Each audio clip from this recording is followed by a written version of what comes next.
오늘 하루도 주님의 말씀과 동행하면서 하루 승리하시기를 바라겠습니다. 이 현장 새벽기도에 함께하시는 우리 귀한 성도님들 하나님께서 일일이 기억하실 줄 믿습니다. 오늘도 기도에 승리하시길 바랍니다. 또 멀리 계시거나 또 몸이 연로하거나 불편해서 현장 새벽기도 제단을 쌓지 못하지만 그러나 매일 아침 정한 시간에 온라인 영상을 통해서 함께 새벽기도 제단을 쌓는 가정에 계신 우리 성도님들을 주님의 이름으로 축복합니다. 큰 은혜의 시간이 되시기를 바랍니다. 오늘 역대하 24장 후반부를 우리가 본문으로 읽었습니다. 오늘 저는 이 본문 말씀의 제목을 요아스의 변질, 이런 제목으로 묵상을 여러분과 함께 나누겠습니다. 오늘 우리가 읽은 이 역대하 24장 후반부는 요아스 왕의 변질에 대해서 잘 보여주고 있습니다. 경건한 제사장 여호야다가 살아있는 동안에 24장에 이것이 3번 나옵니다. 여호야다가 살아있는 동안에 요아스는 여호와 보시기에 정직히 행하였고 백성들에게 선정을 베풀었습니다. 10절 말씀에 보면은 여호야다가 살아있는 동안에 늘 항상 여호와의 전에 번제를 드렸더라, 이렇게 기록하고 있습니다. 대대적으로 성전을 수리하고 보수해서 성전의 처음 모습을 회복했다. 그리고 단순히 건물만 회복한 것이 아니라 하나님께 드리는 예배를 회복하고 번제를 회복했다는 것이죠. 그래서 여호야다가 살아있는 동안에 사실 여호람, 아하시야, 아달랴 이 근 20여 년 동안은 사실은 여호와의 전이 회파되고 정말 폐허처럼 변하고 제사가 끊어지고 예배가 끊어지고 이런 상황이었는데 요아스 왕이 즉위하면서 이 성전을 대대적으로 수리하고 번제를 회복하고 오늘 신약적으로 말하면 예배가 회복이 됐다는 거죠. 이렇게 선정을 베풀었습니다. 하지만 인간은 어느 순간에 어떻게 변질될지를 몰라요. 그래서 우리가 늘 조심해야 합니다. 여호야다가 죽은 후에 요아스는 변질돼서 배역의 길을 걸었습니다. 여러분, 변화와 변질, 이 차이를 아십니까? 변화는 그 성질이 고쳐져서 더 좋은 것으로 변하는 것이 변질이고, 변화고 변질이라는 것은 그 성질 자체가 달라져 버리는 것입니다. 예를 들어서 쌀이 썩으면 그거는 변질이고, 쌀이 발효돼서 식혜가 되면 변화입니다. 포도가 썩으면 변질인 것이고, 포도가 발효돼서 포도주가 되면은 그거는 변화인 것입니다. 배춧잎이 썩으면 변질이 되는 것이고, 배춧잎이 발효돼서 김치가 되면은 그것은 변화가 되는 것입니다. 우리는 변질돼서는 안 됩니다. 가룟 유다는 변질돼서 예수님을 배반했습니다. 베드로는 성령 받아서 변화돼서 위대한 사도가 됐습니다. 이게 변화와 변질. 요아스는 유감스럽게도 변질되었습니다. 여호야다 그 경건한 제사장의 선한 영향력과 그의 멘토링을 통해서 참 선한 길을 걸었는데 그가 죽자 변질되고 만 것을 볼 수가 있습니다. 오늘 아침에 먼저 우리가 한번 성령 안에서 자문자답해 보세요. 나는 변화되는 사람인가 변질되는 사람인가? 여러분 성령 안에서 날마다 새로워지는, 믿습니까? 그러한 그리스도를 닮아가는 거룩한 변화가 저와 여러분의 삶 가운데 또 우리의 인생 가운데 있기를 주님의 이름으로 축원합니다. 그러면 여러분, 요하스는 어떻게 변질되었습니까? 그리고 왜 변질되었습니까? 그리고 그 결과는 무엇이었습니까? 오늘 본문에 다 나옵니다. 17절에 보니까 여호야다가 죽자 유다의 방백들이 왕에게 나와서 강력한 요구를 합니다. 여호야다는 제사장이죠. 그래서 여호야다가 살아있는 동안에는 제사장과 선지자들의 영향력이 강화되었습니다. 그래서 왕이 그 말을 들었습니다. 그런데 여호야다가 죽자 선지자들 또 제사장의 영향력이 줄어들고, 그 다음에 여호야다가 그 아달랴를 축출하는 거사를 행할 때 5명의 방백들과 함께 하지 않습니까? 그 5명의 방백들, 이러한 정치적인 지도자들, 이런 사람들이 힘이, 세력이 강화가 됩니다. 이 사람들이 신앙보다는 정치적인 목적, 자기들의 정치적인 목적을 위해서 왕에게 나가서 요구를 합니다. 그럼 뭐냐면 다시 바알 숭배 정책, 그 바알 숭배 정책을 펼치자라고 요청을 하게 되는 것입니다. 아마 그들은 이런 생각을 했던 것으로 보입니다. 자기들의 정치적인 어떤 이해관계를 따라서 그렇게 하기도 했고, 또 한 가지는 북왕국과 사이좋게 화친하려면, 그리고 그 주변국들과 전쟁 없이 화친을 하려면 그들의 종교를 우리가 수용하고 받아들이는 것이 필요하다고 생각을 했습니다.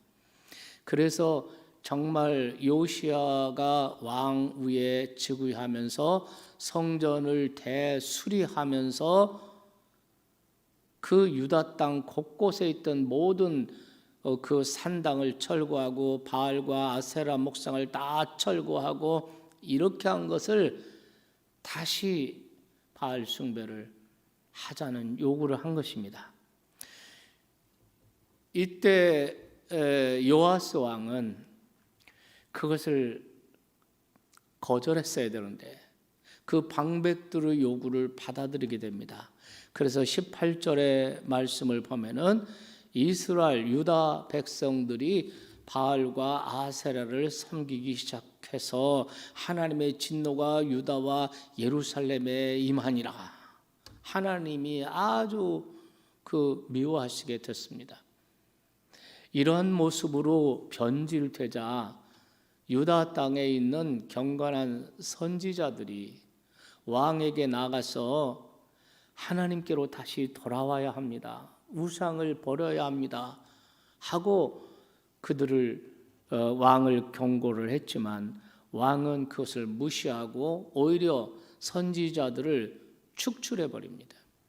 그래서 선지자 제사장의 세력이 영향력을 발휘하지 못하고 축출당하고, 그런데 오늘 19절 이하의 말씀에 보면은 하나님의 성령께서 죽은 그 여호야다의 아들이 있었는데 이름이 스가랴인데 이 스가랴가 선지자였습니다. 여호야다의 아들 선지자 스가랴에게 여호와의 영이 임하였어. 그래서 백성들 앞에 하나님의 말씀을 선포하는데 그것이 뭐냐면 너희가 어찌하여 하나님 여호와를 버릴 수 있느냐? 너희가 어찌하여 하나님을 버릴 수 있느냐? 너희가 여호와를 버렸으므로 여호와께서도 너희를 버리셨느니라. 하나님의 심판을 선언을 한 것입니다. 이 모습을 보고 요아스 왕과 방백들 백성들이 그 하나님의 선지자의 경고를 듣고 그리고 그것을 받아들이고 돌이켜야 되는데 그렇지 않고 오히려 이 스가랴를 죽이라고 명령을 내립니다. 그래서 여러분 오늘 읽은 말씀 가운데서 20절 말씀을 보시면 21절 말씀 보시면 무리가 함께 꾀하고 왕의 명령을 따라 그를 여호와의 전 뜰 안에서 돌로 쳐 죽였더라 이렇게 말합니다. 그러니까 백성들이나 방백들이 그 스가랴를 돌로 쳐 죽인 거는 그 21절 말씀에 보면은 왕의 명령을 따라 이렇게 말하고 있어요. 요아스 왕이 죽이라고 명령을 내렸고 그래서 죽였다는 것이죠. 네, 이렇게 오늘 변질된 모습을 볼 수가 있습니다. 여기서 우리에게 주시는 교훈이 몇 가지 있어요. 첫째는 하나님의 백성들은 하나님과의 언약을 최우선으로 생각해야 한다는 것입니다. 요아스와 유다 백성들은 하나님의 언약보다 정치적인 유익을 더 우선시했습니다. 북왕국과 주변 국들과의 정치적인 화친을 위해서 하나님의 언약을 버렸습니다. 어떤 경우에서도 하나님의 언약의 백성들은 하나님을 우선시하고 하나님과의 그 언약을 소중히 지켜야 되는데 그들은 그 신앙을 버리고 정치적인 이익을 위해서 자기들의 이기적인 정치적인 목적을 위해서 결국은 우상을 받아들이고 바알 숭배를 받아들이는 이런 그들의 종교를 허용하게 된 것입니다. 그런데 하나님은 어떠셨습니까? 하나님은 자기 백성들과의 언약을 철저하게 지키셨습니다. 여러분 역대하 13장 5절 말씀에 보면은 소금 언약이라는 말이 나와요. 소금은 변하지 않아요. 하나님의 언약, 자기 백성들과의 언약, 시내산에서 맺은 언약, 너는 내 백성이 되고 나는 너의 하나님이 될 것이다. 내가 내 말을 듣고 이 율법을 지키면 너는 내 백성이 되고 나는 너희 하나님이 될 것이다. 이것을 시내산 언약이라고 그래요. 그래서 이스라엘 백성들에게 가장 중요한 것은 언약의 백성이라는 겁니다. 하나님과의 언약을 가장 우선시해야 되는 것입니다. 하나님은 지금까지 그렇게 하셨습니다. 우리가 최근의 역사를 볼 때도 보면은 여러분 여호람이 8년 동안 우상 숭배하고 죄를 짓고 그러다가 정변이 나서 쫓겨나게 되고 또 병이 들어서 창자가 터져나와 죽게 되는 이런 상황이 생기지 않습니까? 그리고 이때 그 여호람이 모든 그 혈통들을 다 죽이는 이런 가운데서 하나님께서는 여호람의 막내 아들인 아하시야 한 사람을 하나님이 살려두셔서 그래서 언약의 백성으로서의 혈통을 이었습니다. 뿐만 아니라 아하시야가 1년 만에 또 정변이 나서 죽게 되자 그때 아달랴 그의 어머니 아달랴 아합의 딸이 그 유다 왕국의 다윗의 후손 왕이 될 만한 모든 씨를 진멸하지 않습니까? 그럴 때에 아하시야의 한 살 된 그 아기 왕자를 여호야다의 부인이 그 아기를 훔쳐다가 자기 남편이 제사장이니까 성전에서 6년 동안 기르지 않습니까? 그래서 다윗 왕가의 언약을 하나님이 지켜내시지 않습니까? 하나님은 자기 백성들과의 언약을 철저하게 지키십니다. 하나님의 백성들과의 언약을 하나님은 영원히 변치 않는 소금 언약으로 생각하십니다. 그런데 요시야는 하나님과의 그 언약을 깨뜨린 것입니다. 하나님의 백성들에게는 그 어떤 이익이나 겉던 세상의 어떤 자랑이나 안목의 정욕이나 육신의 정욕이나 세상의 어떤 것보다 하나님과의 언약을 우선 생각하고 그 언약의 백성으로서 우리의 삶을 살아가야 할 줄로 믿습니다. 또 한 가지 우리가 여기서 우리에게 주시는 교훈이 하나 있습니다.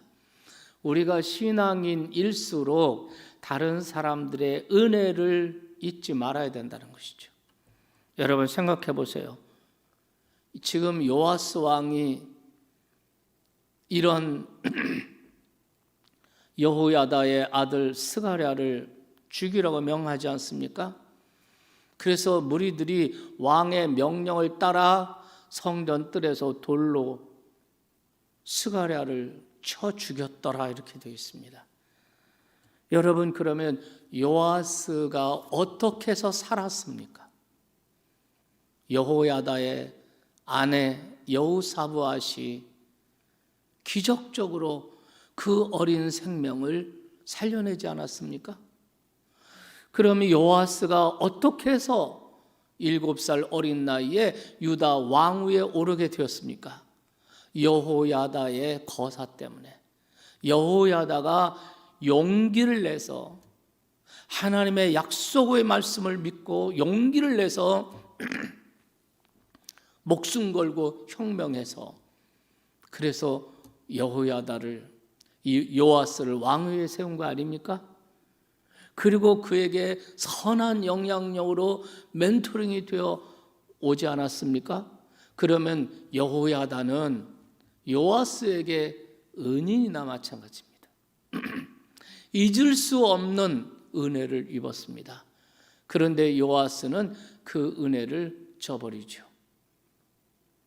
그 여호야다의 아들 스가랴가 하나님의 마음을 전하고 하나님께 돌아오라고 이렇게 선포할 때 그것을 받아들이고 돌이켜야 되는데 오히려 하나님의 말씀을 전하고 하나님의 징벌을 경고하고 있는 스가랴를 돌로 쳐 죽이라고 명령을 해요. 그래서 살해해버리고 맙니다. 정말 이게 뭡니까? 선을 악으로 갚은 것이고 은혜를 원수로 갚은 것입니다. 우리는 신앙인일수록 다른 사람들에게 받은 은혜를 잊어버리지 않아야 돼요. 다른 사람들로부터 받은 은혜를 생각해야 합니다.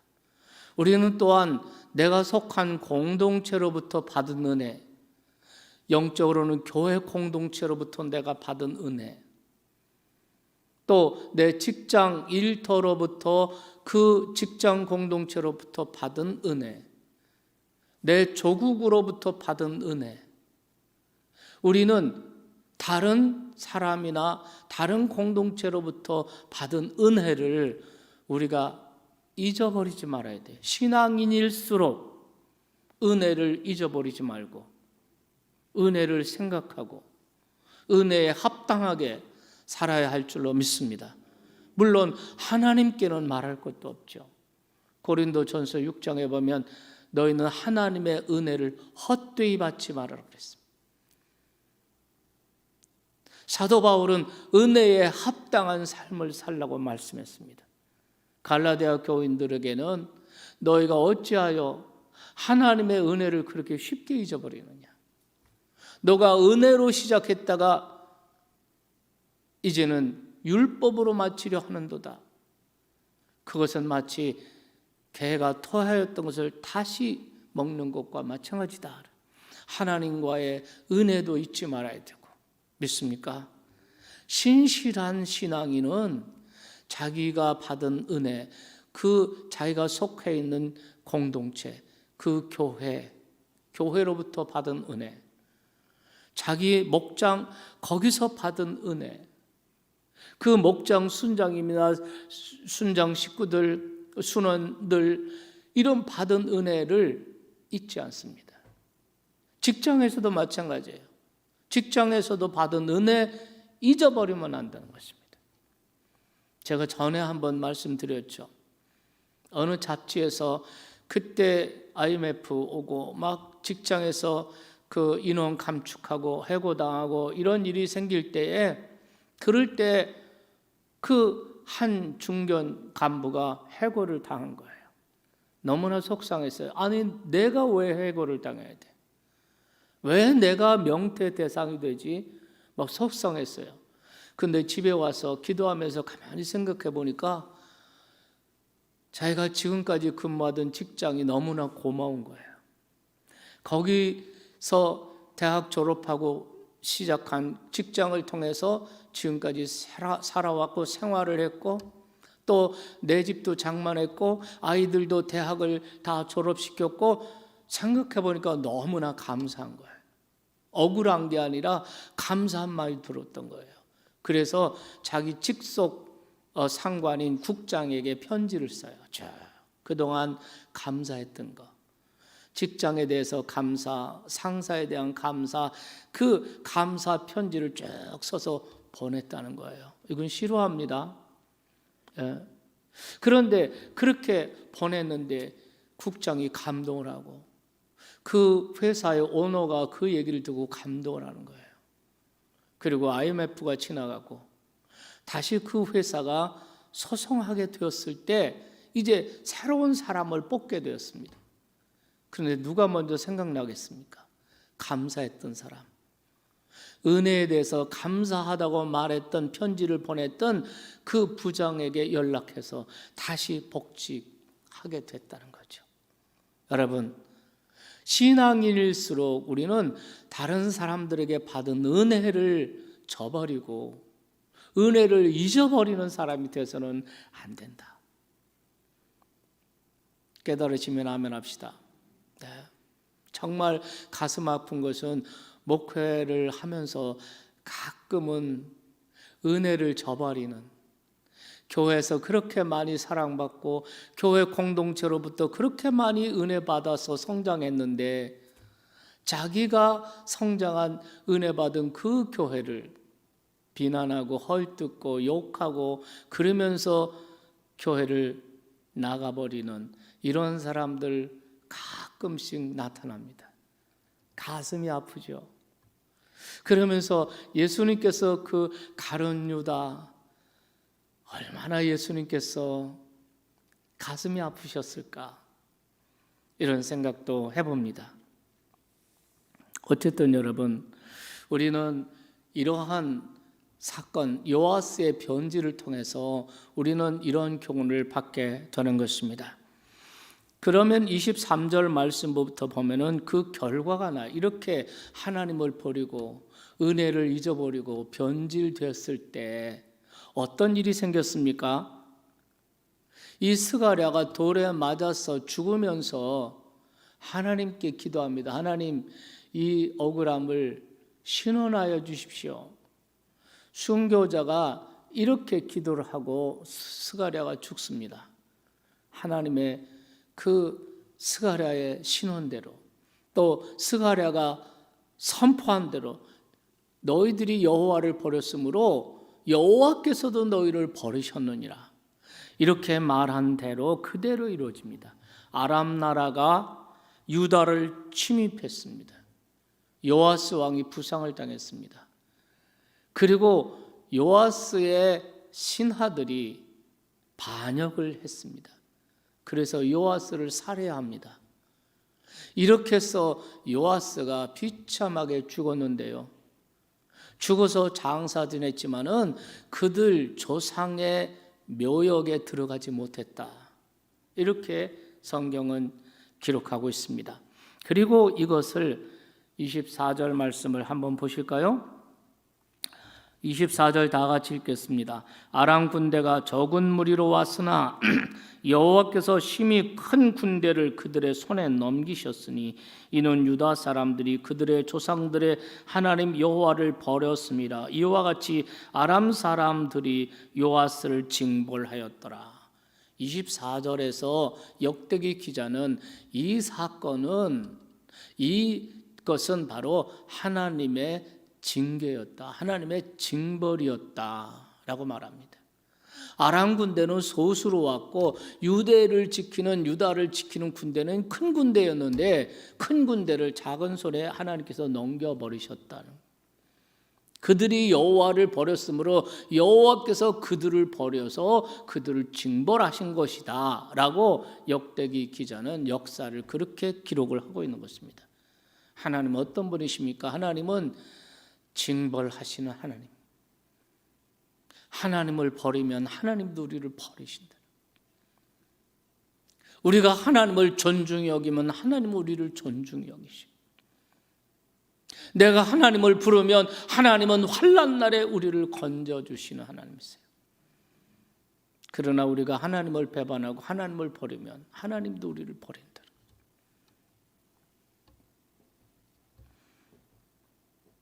이것을 하나님의 징계라고 하는 것입니다. 오늘 다시 한번 요아스의 변질에 대해서 우리 생각했습니다.